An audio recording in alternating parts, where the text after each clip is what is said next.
Baik, Assalamualaikum warahmatullahi wabarakatuh. Kembali lagi dengan saya Rahel Ramadan dengan NIM akhir 26 dari Prodi Pendidikan Bahasa dan Sastra Indonesia Fakultas Keguruan dan Ilmu Pendidikan di Universitas Mula Warman.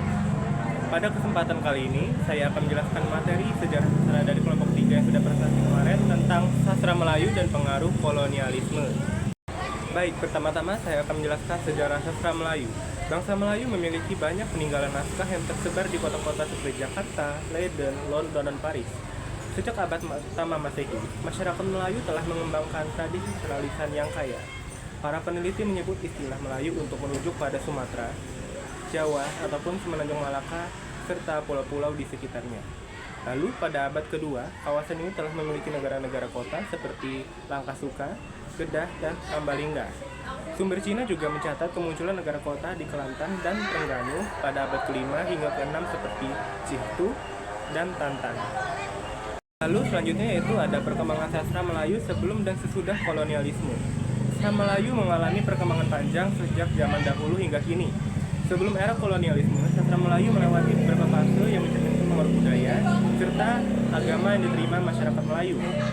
Pada awalnya, sastra Melayu banyak dipengaruhi oleh kebudayaan Hindu-Buddha melalui interaksi dengan India, terutama sekitar abad ke-7 hingga abad ke-14. Nah, pada periode ini, sastra masih bersifat lisan dan ketika berkembang menjadi tulisan, pengaruh sastra sangat kuat seperti terlihat pada hikayat serta cerita rakyat yang beradaptasi dari kisah epik Hindu, Ramayana, dan Mahabharata. Namun, sejak masuknya Islam pada abad ke-14 terjadi transformasi besar dalam sastra Melayu, baik itu dari segi isi maupun bentuk.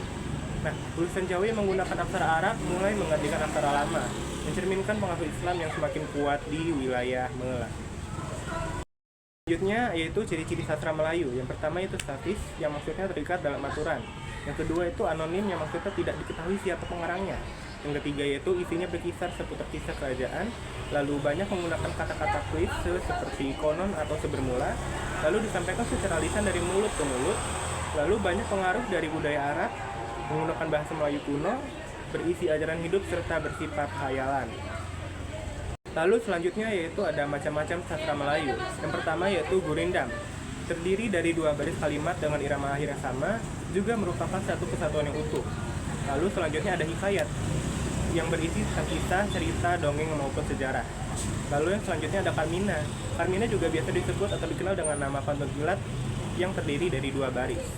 Nah, yang selanjutnya itu ada pantun, yaitu puisi lama yang terikat oleh syarat-syarat tertentu seperti jumlah baris, kata, persajakan, dan isi. Lalu selanjutnya ada selokan yang berisikan pepatah maupun perumpamaan yang mengandung senda gurau, sindiran, bahkan ejekan. Lalu ada syair yang berasal dari bahasa Arab syu'ur yang artinya perasaan, yaitu puisi lama yang biasanya berisi 4 baris setiap bait, juga umumnya menggunakan kata kiasan. Lalu ada talibun, yaitu merupakan pantun yang susunannya terdiri dari 4, 6, 8, ataupun 10 baris. Juga pembagian baitnya sama dengan pantun biasanya, yakni terdiri atas lampiran serta isi. Selanjutnya ada perubahan tema dan gaya bahasa dalam sastra Melayu. Yang pertama yaitu perjuangan identitas. Dalam konteks kolonialisme, banyak penulis Melayu berusaha mencari dan mendefinisikan kembali identitas mereka. Karya-karya ini sering menggambarkan konflik antara nilai-nilai tradisional serta pengaruh budaya barat. Lalu yang kedua ada kritik sosial. Sastra Melayu yang terpengaruh oleh kolonialisme seringkali berfungsi sebagai alat kritik terhadap ketidakadilan sosial. Yang ketiga, pendidikan dan kesadaran. Tema pendidikan muncul sebagai respons terhadap kebutuhan untuk memberdayakan masyarakat. Banyak penulis menekankan pentingnya pendidikan sebagai sarana untuk membebaskan diri dari belenggu kolonialisme. Lalu ada romantisisme dan nostalgia. Adanya kecenderungan untuk meromantisasi masa lalu sebelum kedatangan kolonial. Penulis sering menggambarkan keindahan alam, budaya, dan tradisi yang ada sebelum pengaruh asing. Lalu yang kelima ada perubahan sosial. Kolonialisme membawa perubahan besar dalam struktur sosial masyarakat. Tema ini sering dieksplorasi dalam sastra, di mana penulis menggambarkan dampak kolonialisme terhadap kehidupan sehari-hari, termasuk seperti perubahan dalam hubungan keluarga, sistem nilai, dan norma sosial.